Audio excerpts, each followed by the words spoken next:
Peggy 18.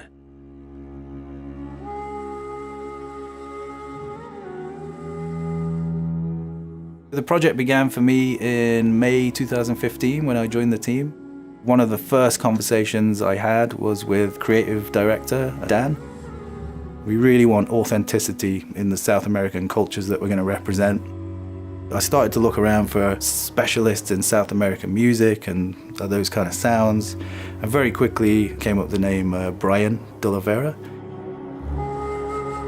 Rob came by in person to the studio. Very nonchalantly, actually. He just showed up and, hey, how's it going? I want to chat to you about something I'm working on. Could possibly work. And yeah, it's Tomb Raider.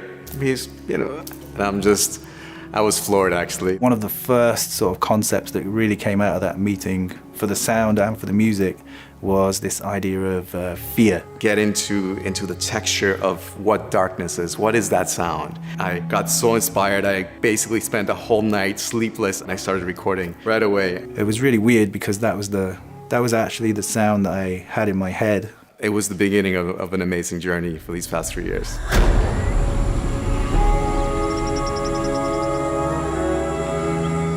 I had done a lot of trips in my life. I had gone to Mexico, I'd gone to Peru, I've been all over South America. But I realized that I really needed to go and dig deeper. So I did a specific trip to Mexico where I went instrument hunting.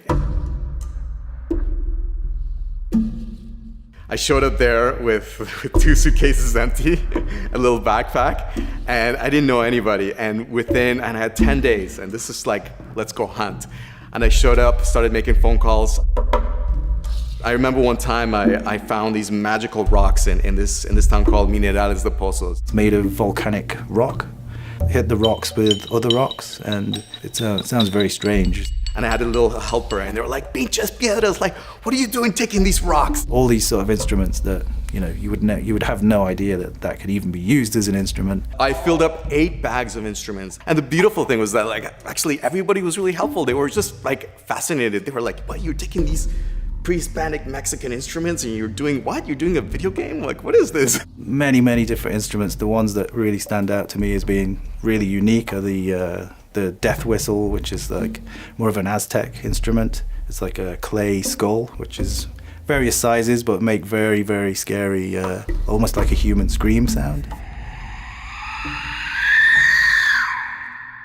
I actually spent some time with makers and I learned how to make instruments.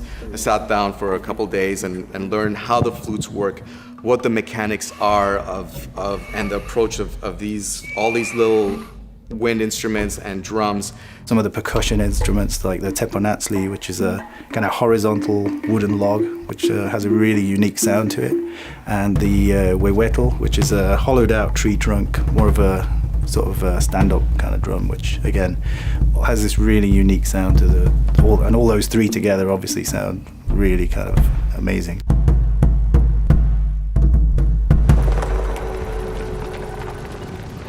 One of the things we really wanted to do is to move away a little bit from the more melodic approach of the previous games, go more into that idea of, fear and ambience, and to have the player feel like they don't really know what is music and what is a sound effect. In a sense, this is how they approach music also in pre-Hispanic cultures. It's not just the flute that makes a melody. Actually, the flute is meant to be a part of the environment, and it would emulate certain birds or effects.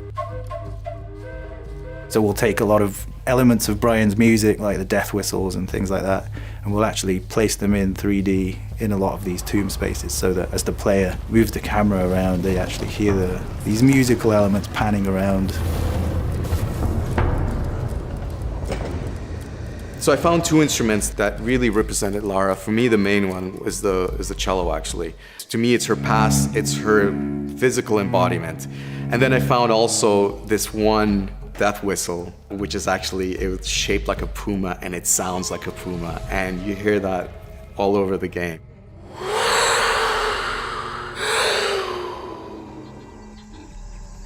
In the jungle that she finds herself in, it's a very threatening, very dangerous place. It was really important to get the birds and animals and pick the ones that would really fit in with that idea of fear, like the howler monkeys. There's also birds like the oropendola, which sound really bizarre and really different to the birds that we would expect to hear. A lot of the instruments you hear are instruments that I found in the Amazonian jungle. This instrument was made by the shaman that I spent time with. And this specific instrument was the starting point for me to actually work the parts of the jungle. I remember being in the middle of the night on ayahuasca and he's playing this.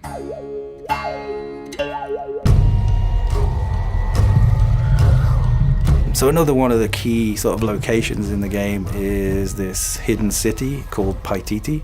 Instead of music as a score, we treat music like source music that people are actually playing in the marketplace or wherever it is. We work really closely with the animation department to make sure that the right instruments were being played in the correct way. One of the really important things for us was that this game needed to feel very cinematic. So we took the game to Pinewood Studios in the UK. We mixed the game in Dolby Atmos. That really helps to exaggerate this sense of verticality in the game. They mixed so many iconic movies. It felt like the perfect place to finish the project. When I was a kid, I was obsessed with Mayan and Aztec culture, actually. It's a huge part of me, and to be able to explore that and be real and show the aspects of it that are positive, it was a huge chance for me. Our goal has always been to create the most visceral, emotional, and intense Tomb Raider experience that's ever been seen. The work we've done on the sound and the music all feels really like it's achieved that goal, and it's something I'm very proud of.